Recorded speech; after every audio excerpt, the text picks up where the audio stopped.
The world remember his movies. ಸಾಮಾನ್ಯವಾಗಿ directors ಆಡಿಯನ್ಸ್ನ read ಮಾಡಿ ಮೂವಿನ direct ಮಾಡ್ತಾರೆ.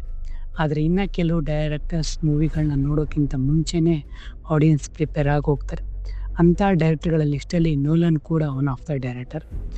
ನೋಲನ್ ಮೂವೀಸ್ ಅಂದರೆ ಸ್ವಲ್ಪ ಕುತೂಹಲ ಜಾಸ್ತಿನೇ ಇರುತ್ತೆ. ಮೂವಿ ಯಾವ ಥರ ಇರುತ್ತೆ ಅಂತ ಅಲ್ಲ, ಮೂವಿನ ಯಾವ ಥರ ಡೈರೆಕ್ಟ್ ಮಾಡ್ತಾರೆ ಅಂತ.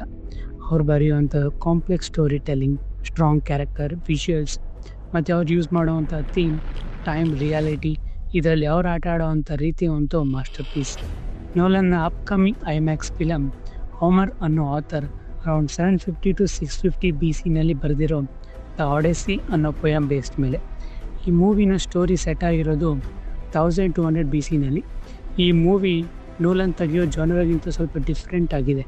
ಈ ಸ್ಟೋರಿಲಿ ಬರೋ ಮೈಥಾಲಜಿಕಲ್ ಕ್ಯಾರೆಕ್ಟರ್, ಪ್ಲೇಸಸ್, ಇದೆಲ್ಲ VFXನ ಕಡಿಮೆ ಯೂಸ್ ಮಾಡಿ ಯಾವ ಥರ ಪ್ರೆಸೆಂಟ್ ಮಾಡ್ತಾರೆ ಅನ್ನೋದು ಇಂಟ್ರೆಸ್ಟಿಂಗ್. ಯಾಕೆಂದರೆ ನೋಲನ್ ಜಾಸ್ತಿ VFX ಹಿಂದೆ ಹೋಗಲ್ಲ. ಅವರು ಯೂಸ್ ಮಾಡಿರೋ ಹೈಯೆಸ್ಟ್ VFX ಶಾರ್ಟ್ಸ್ ಅಂದರೆ ಆಪನ್ಹೈಮರಲ್ಲಿ 100 VFX ಶಾರ್ಟ್ಸ್ ಮತ್ತು ಇಂಟರ್ಸ್ಟೆಲ್ಲರಲ್ಲಿ 850 VFX ಶಾರ್ಟ್ಸ್. VFXನ ಕಡಿಮೆ ಯೂಸ್ ಮಾಡೋ ನೋಲನ್ ಕಡೆಯಿಂದ ಯಾವ ಥರ ಫ್ಯಾಂಟಸಿ ಮೂವಿ ಬರುತ್ತೋ ವೆಯ್ಟ್ ಮಾಡಿ ನೋಡಬೇಕು. ದಿ ಆಡಿಸಿ. ಒಡಿಸಿಯಸ್ ಅನ್ನೋನೊಬ್ಬ ಗ್ರೀಕ್ ಕಿಂಗು. ಟ್ರಾಯ್ ಸಿಟಿ ಮತ್ತು ಗ್ರೀಕ್ ಸ್ಟೇಟ್ಗಳ ಮಧ್ಯೆ ಒಂದು ದೊಡ್ಡ ವಾರ್ ನಡೆದಿತ್ತು. ಆ ವಾರ್ನ ಹೆಸರು ಟ್ರಾಜನ್ ವಾರ್ ಅಂತ.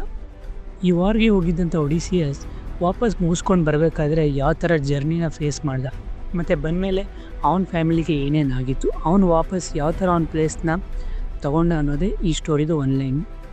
ಇದನ್ನು ನೋಲನ್ ಯಾವ ಥರ ಪ್ರೆಸೆಂಟ್ ಮಾಡ್ತಾರೆ ಅನ್ನೋದನ್ನು ವೆಯ್ಟ್ ಮಾಡಿ ನೋಡಬೇಕು. ಅಯ್ಯೋ ಸಾರಿ, ವೆಲ್ಕಮ್ ಮಾಡೋದೇ ಮರೆತೋಗಿತ್ತು. Welcome to mister criticiser. ಇದು ನನ್ನ ಹೊಸ ರಿವ್ಯೂ ಚಾನಲ್. ಈ ಚಾನಲಲ್ಲಿ ಮೂವಿ ರಿವ್ಯೂಸ್, ಇನ್ಫಾರ್ಮೇಷನ್ಸ್ ಪ್ರತಿಯೊಂದನ್ನು ಡಿಸ್ಕಸ್ ಮಾಡೋಣ. Thank you.